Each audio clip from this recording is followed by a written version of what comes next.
So the PowerPoint, please.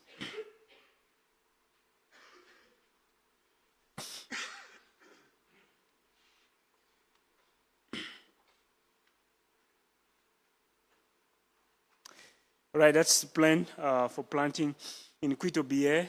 So we have been sent by Quito Church. Quito Church is our sending church. We'll be going to Angola. So Angola is a country on the western coast of Southern Africa. It is the second largest Portuguese-speaking country after Brazil, both in total area and population. And Angola is the seventh largest country in Africa. So that's where we'll be going. But the specific location is Quito. So Quito, formerly known as Silva Porto, is a city and a municipality in central Angola, the capital city of the province, BA province, also known as the heart of Angola. So that's where we'll be going to share the gospel, planting a healthy church in the heart of Angola. Specific location is Caluapanda, Cidade.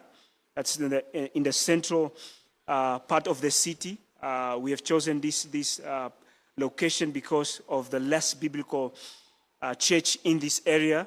And the most prominent church in this area is a Catholic church.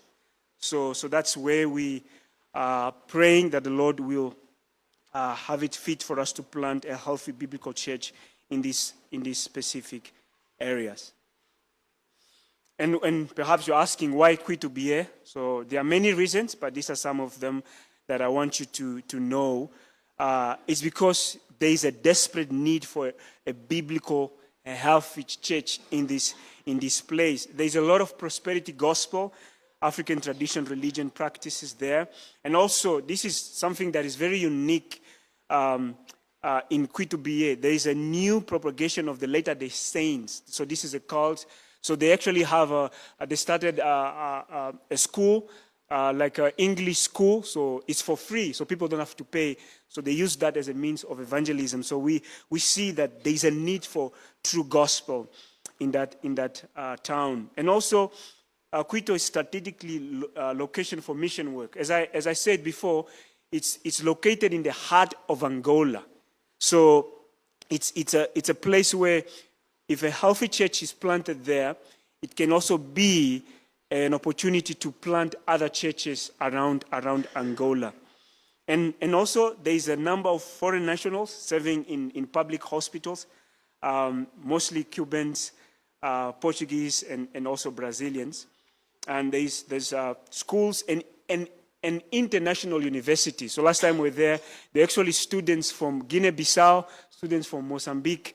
So it's a strategic plan also for us to reach those students so that they become Christians, and Lord willing, we send them also to plant churches in their countries as well. So this is one of the reasons why we believe the Lord is leading us to this place. And as you can see, BA province is 1.4 million people.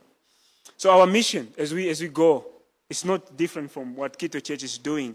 Our mission is of this church, as we are going to plant, is to glorify our triune God through worship, evangelizing the lost, building up believers, and promoting fellowship with Christ and his people in Angola, but also to the ends of the earth. So ministry strategy, nothing special. We want to focus on Christ-centered expository preaching. We want to focus on gospel outreach and intentional biblical discipleship, and also Christ-centered biblical worship. So that's the strategy that we are planning to take as we start the work. And the timeline, so from April 2026 to May 2026, that's our transition, going back to Angola. And then from June 2026 and to December 2029, Lord willing, we start a Bible study. We have a Bible study, evangelizing, teaching, having a core group. And then, Lord willing, from January 2030 and beyond, we launch officially the Redemption Bible Church, which in Portuguese will be Igreja Bíblica Redenção. So that's the timeline. So we ask for your prayers as well. And then this is the last slide, how you can be praying for us. Just pray for our work with the Lord, and even as we continue to grow, pray for our transition to Angola, that we will be leaving Kitwe, Lord willing, on the 7th of April. And also pray for the work in Angola and continue praying for the provision of funds. And I'd just like to read this text to us as a church as I conclude my presentation. The harvest is plentiful, but the laborers are few. Therefore, pray earnestly to the Lord of the harvest to send out laborers into his harvest. That has been the prayer of Kitwe Church. And that's why we are going. So please be praying for us. Thank you.